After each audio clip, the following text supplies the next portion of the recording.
You are the type of owner who genuinely cares about your dog's well-being. You plan the walks, you pick the routes, you show up every single day. But what if the very thing you are doing to help your dog is quietly working against them? Not because of anything you are doing wrong, but because of something you cannot see, cannot hear, and cannot smell. Something that your dog, however, is experiencing in full force every single time you step outside. Most of us picture a neighborhood walk as a simple, calming routine. Fresh air, light exercise, a little sniffing around. Good for the body, good for the mind. But your dog isn't experiencing what you are experiencing. Not even close. The same street you find peaceful is, for your dog, something closer to sensory overload. And once you understand why, everything changes. Let us start with something you've probably never thought about. Sound. Not the obvious kind. Not the cars, not the voices, not the other dogs barking 2 yards over. We're talking about the sounds beneath the sounds. The low, constant, almost imperceptible hum that modern cities and suburban neighborhoods produce around the clock.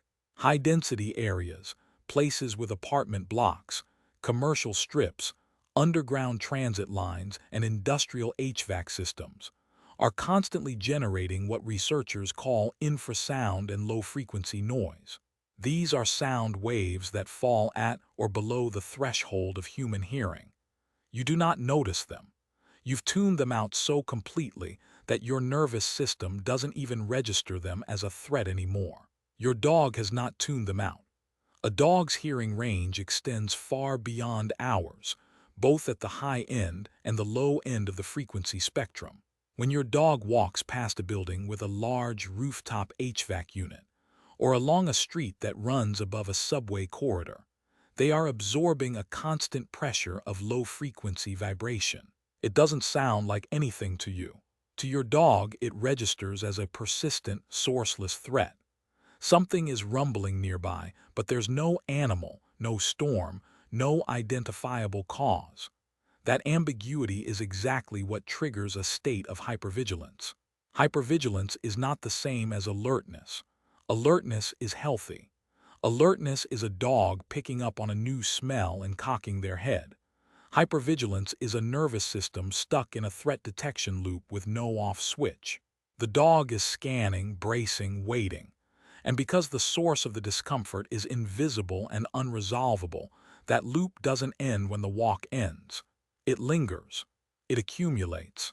And here's what nobody tells you: a dog in a chronic state of low-grade hypervigilance starts to behave in ways that look like disobedience, reactivity, or even aggression. But it isn't any of those things. It's a stress response to an environment that was never designed with them in mind. Now let us talk about what your dog is smelling. This is where it gets genuinely striking. A dog's sense of smell is estimated to be anywhere from 10,000 to 100,000 times more sensitive than ours. That number is so large, it is almost meaningless until you apply it to something concrete. Think about a freshly poured concrete sidewalk. To you, it smells like nothing. Maybe a faint mineral dust if you are really paying attention. To your dog, that sidewalk is a dense chemical document. Modern synthetic building materials, concrete sealants, asphalt, rubber curbing, treated wood fixtures, painted surfaces, all of them off-gas volatile organic compounds at rates that human noses completely miss. Add to that the residue from industrial cleaning products used on public walkways, the chemical runoff from lawn treatments on nearby grass, and the particulate matter settling from vehicle exhaust. Your dog is not walking through clean air. They are walking through a dense, layered fog of synthetic compounds. The olfactory processing center in a dog's brain is not just bigger than ours proportionally. It is functionally different. Smell is how dogs build their understanding of the world. It is their primary information channel. When that channel is flooded with synthetic, unrecognizable compounds, the processing load becomes enormous. The brain is trying to categorize and interpret data that doesn't correspond to anything in its evolutionary library. This isn't just uncomfortable. It is cognitively exhausting in a very real neurological sense. A dog returning from a walk through a heavily treated or chemically saturated environment isn't just tired from the physical exercise. Their brain has been working overtime trying to make sense of a data stream it was never built to process at that volume.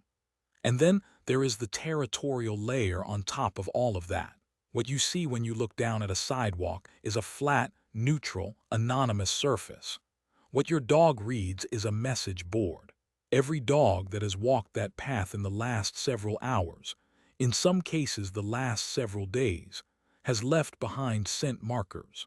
Urine, gland secretions, skin cells, each of them carrying specific information about identity, health status, emotional state, and territorial claim.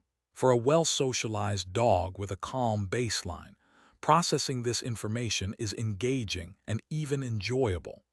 It's the canine equivalent of catching up on the neighborhood news.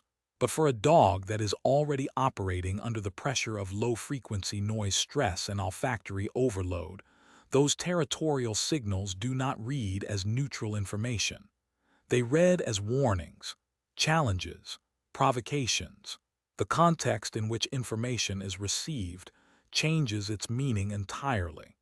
So you have a dog that is already dysregulated by invisible sound pressure. Their olfactory system is working at maximum capacity just to process synthetic chemical noise. And now every scent marker on the path is being interpreted through a threat detection filter rather than a curiosity filter. The dog isn't being difficult. The dog is doing exactly what a stressed nervous system is designed to do. It is treating ambiguous stimuli as potential danger because that is the safest assumption when you are already on edge. This is the invisible sensory minefield that your dog navigates on every walk. And this is why two dogs can walk the same route and have completely different experiences. A dog with a calmer baseline, one that hasn't been gradually sensitized by repeated exposure to high-stress environments, can absorb all of that input and process it without tipping into hypervigilance. But a dog that has been doing this route day after day, slowly accumulating stress without any real decompression, hits a threshold. And past that threshold, the walk stops being enrichment and starts being erosion. Knowing this changes how you approach the problem. It means that fixing a reactive or anxious dog isn't just about training commands or adjusting your leash technique. It means looking at the route itself. It means asking what your dog is actually moving through, not just what you see, but what they hear, smell, and feel at a level you cannot directly access. It means choosing quieter streets where HVAC systems aren't funneling noise into tight corridors. It means varying the route to include more natural surfaces and fewer heavily treated walkways. It means allowing more sniff time in genuinely low-stimulus environments so the olfactory system can reset and engage with information that actually makes sense to your dog's brain. The walk isn't the enemy, but the assumption that all walks are equal, that any route will do, is quietly costing your dog more than most people realize. Once you start seeing the environment the way your dog experiences it, you stop wondering why they are acting out. You start understanding what they've been trying to tell you all along. If this shifted something for you, sit with it for a moment before your next walk. Look at your usual route differently. Think about what's humming, what's been sprayed, what's been laid down in layers your dog can read and you cannot. Then take that one small step of choosing somewhere quieter, somewhere greener, and watch what happens to your dog when the noise finally goes quiet. That difference in them is real, and it starts with you noticing. Thanks for watching. If you loved this video, scan the QR code on the screen right now to subscribe and join the Pawsome Life family. Give your dog a belly rub for us, and we will see you in the next video.